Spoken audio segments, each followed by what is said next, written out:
This video is brought to you by Imprint. Today, the US warns Israel it could cut off military aid. Qatar looks to abandon its experiment with elections, and Elon Musk becomes a Donald Trump mega-donor. From TLDR News, this is your daily briefing for Wednesday the 16th of October, 2024.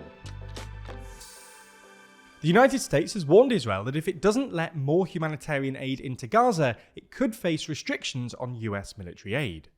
In a letter dated 13th of October, Secretary of State Antony Blinken and Defense Secretary Lloyd Austin told their Israeli counterparts that the humanitarian situation in Gaza is increasingly dire, and that Israel must reverse this downward trajectory, starting now and within 30 days, act on a series of steps including letting in at least 350 aid trucks per day, and institute additional humanitarian pauses.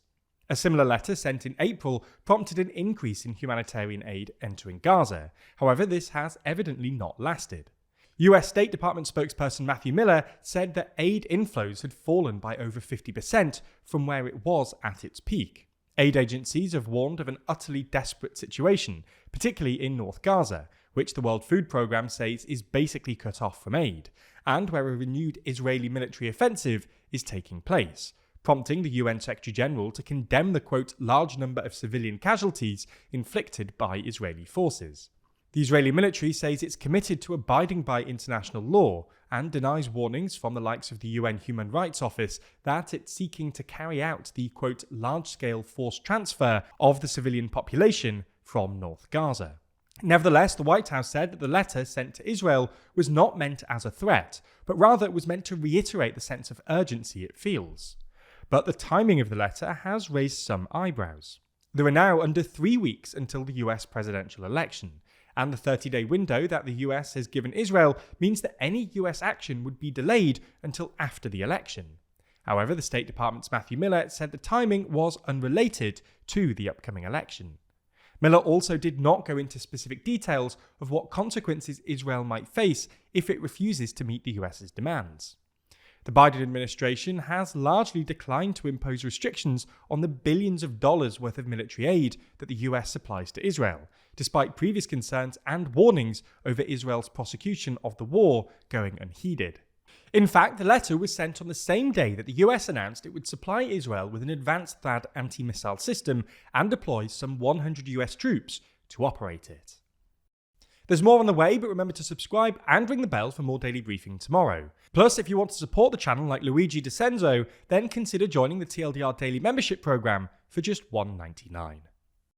The ruler of Qatar says his country will vote on a proposal to scrap legislative elections and end a short-lived experiment in representative government.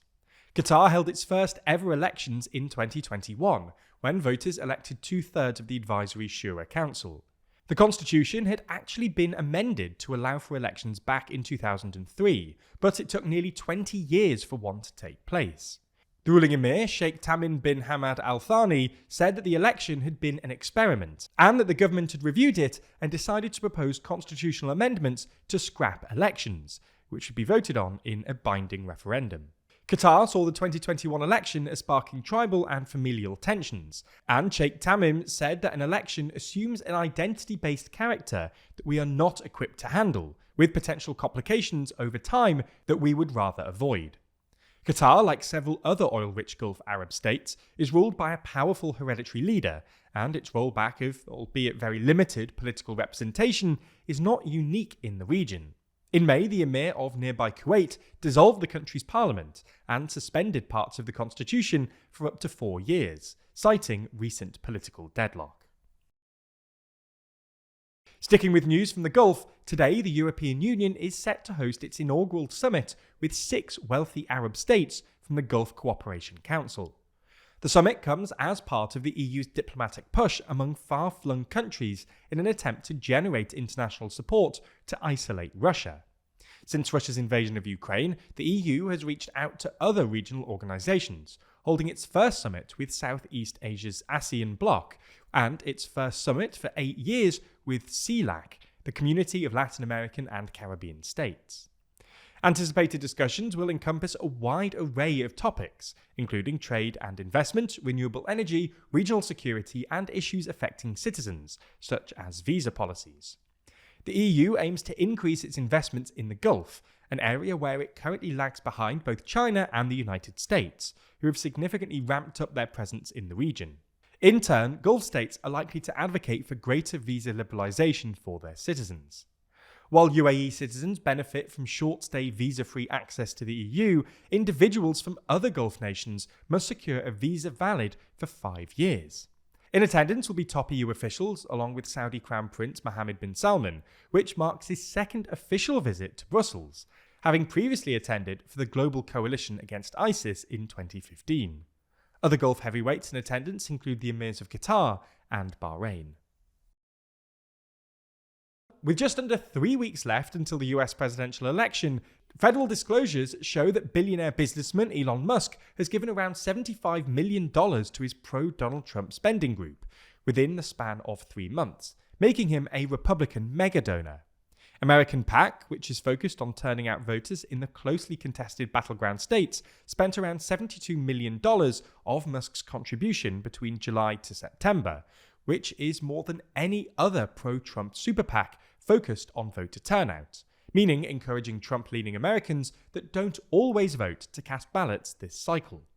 According to Reuters, the Trump campaign is broadly reliant on outside groups for canvassing voters, making Musk's donations pivotal in Trump's bid for the White House.